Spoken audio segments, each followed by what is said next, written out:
Good evening. Within a few hours, Hurricane Milton is expected to make landfall on the west coast of Florida, the western coast of Florida.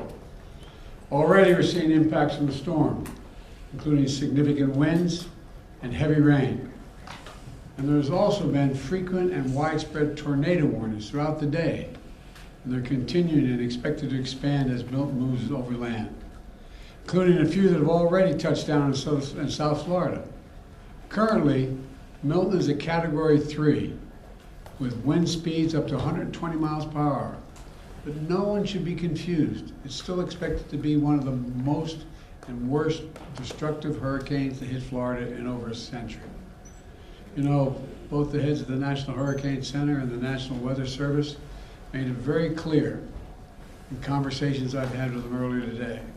Milton still carries incredible destructiveness, can wipe out communities, can cause loss of life. Storm surge is still expected to be up to 13 feet. So I urge everyone in Hurricane Milton's path to listen to local officials and follow all the safety instructions they give.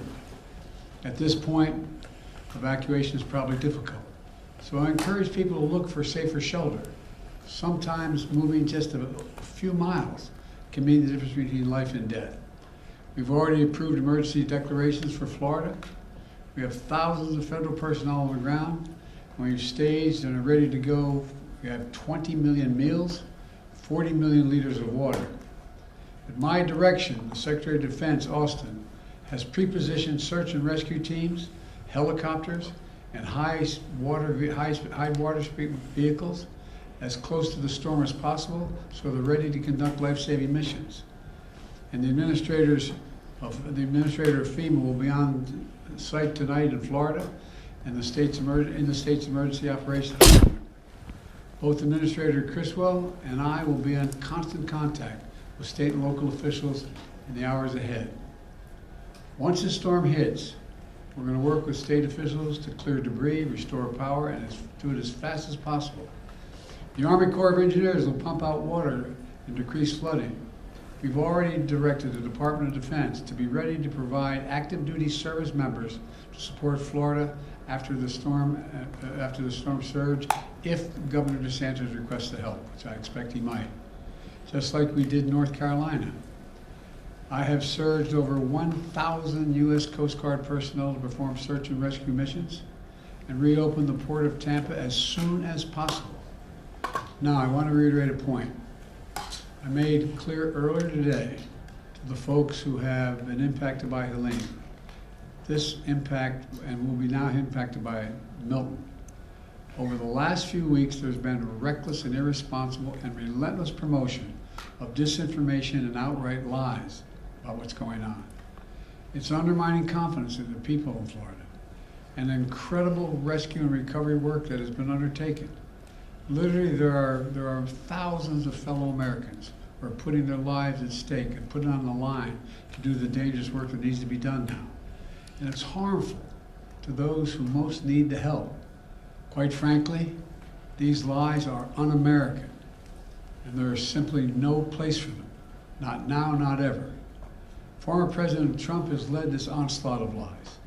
Assertions have been made that property is being confiscated. It's simply not true.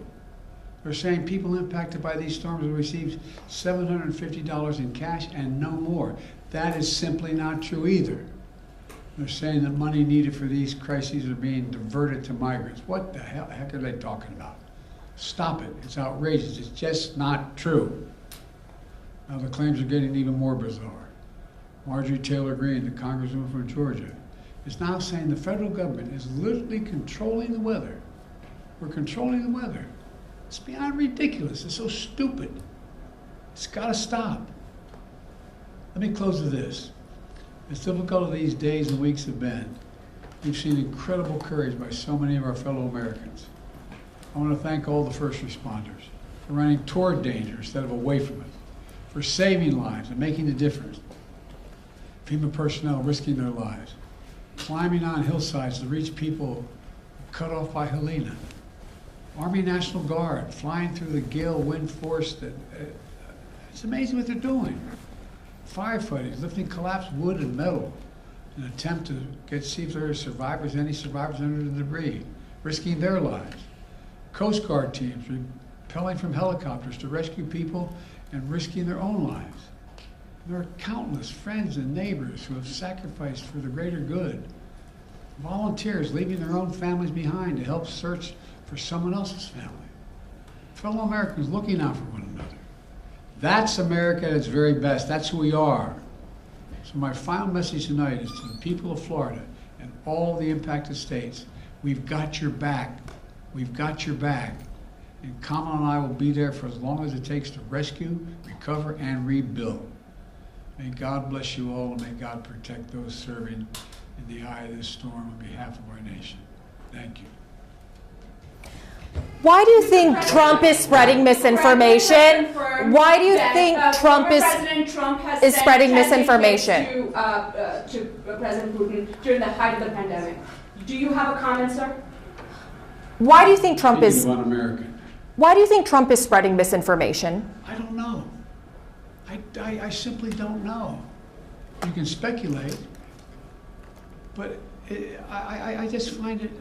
I've used the phrase more than I've used it ever in my whole career. Un-American. It's un-American. It's not who the hell we are. What are they talking about? Sir, have you considered calling him and asking him to stop doing that? To stop spreading this? Oh, come on. Mr. President, does Governor DeSantis need to take Vice President Harris's calls? All I can tell you is I'm talking to Governor DeSantis. He's been very gracious. He's thanked me for all we've done. He knows what we're doing, and I think that's important. Can you say that Florida has everything it needs for the storm? How was your call with Netanyahu today? We didn't talk about the storm. Thank you.